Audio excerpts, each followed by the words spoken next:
The Defense Security Cooperation University celebrating its one-year anniversary. Members of the security cooperation workforce have already completed more than 25,000 coursework. Cara Abercrombie is president of the Defense Security Cooperation University.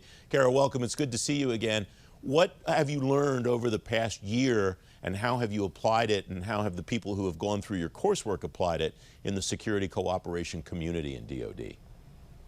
Well, thank you, Francis, for having me back on the program. We are very excited that we've passed the one-year milestone. This first year has been something of a trial period as we built out a curriculum to train and certify the security cooperation workforce, which, as you know, numbers upwards of 20,000 military and civilian officials in the Defense Department. So what we've learned this year was, number one, good to plan to be flexible. We had upgraded our learning management system to enable distance learning, which came in extremely handy when we transitioned to 100% virtual learning in the first year. We've also engaged the stakeholders across the department to understand what they need, and we've been incorporating that into our curriculum. And candidly, we've even made some minor adjustments to the certification program that will go into effect come January based on feedback we've gotten from the first year. What did you learn in that process that will manifest itself differently? How will the coursework look different when you go through those changes than it did when you stood it up? Sure. I think we had envisioned all along having some form of hybrid online pre-coursework with in-residence training.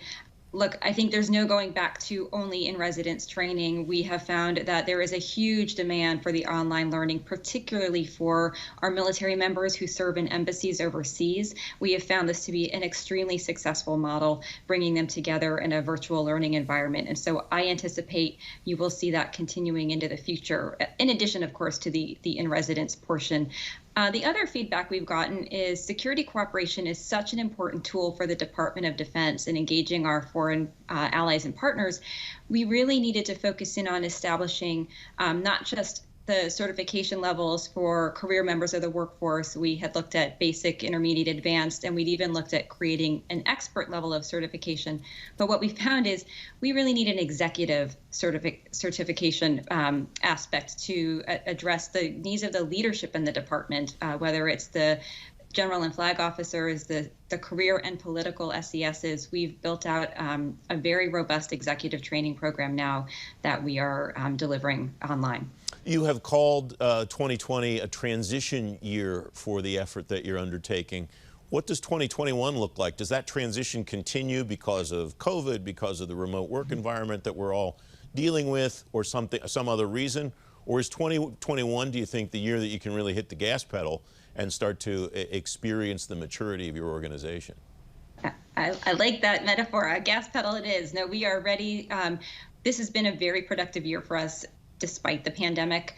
And so we are ready to, we will have a Defense Department instruction coming out at the end of this year. And for those of you who know, that is the official policy document that will institutionalize our certification program. So come January, if you are occupying a security cooperation position, you will need to become certified. And so that's what we look to do next year, as well as build out the final courses required for the certification program. What does the feedback loop look like or sound like, Cara, that you make sure that the coursework that you're providing is valuable to these people when they actually either continue in the jobs that they're doing or move into the jobs that they're certified for, rather than just being a compliance exercise? You have to have this piece of paper, so you have to go take this class.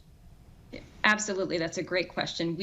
Our number one goal, candidly, is to provide value to the community. And if we're not doing that, then we're not doing our job. So we've built in a number of formal and informal feedback mechanisms. We have established a governance body, the senior steering board, which brings together leaders of the military departments and defense agencies and combatant commands who are participating in the program.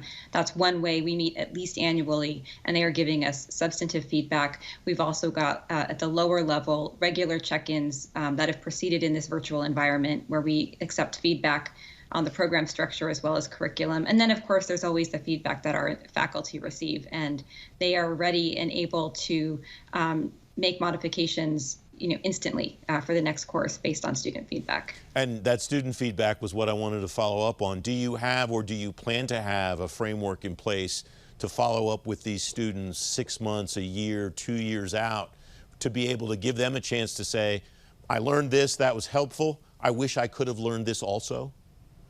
Absolutely, yes. I mean, another goal of ours is to really foster a sense of community among security cooperation professionals, and we will be doing that through the university, through regular touch points with alumni. We will be creating abilities to network online, reach back opportunities for students to consult our faculty experts on sticky problems, as well as creating fora for them to collaborate amongst themselves. Again, this is a whole new world. This is a paradigm shift in how we engage and learn, and we're ready. We are ready to meet that demand. About 30 seconds left, Cara. In the standing up process, what have you learned that you would do differently if you were starting over? Oh my. Communicate, which we knew, but you could never communicate enough. Cara Abercrombie, it's great to have you. Thank you very much. Thanks for having me, Francis.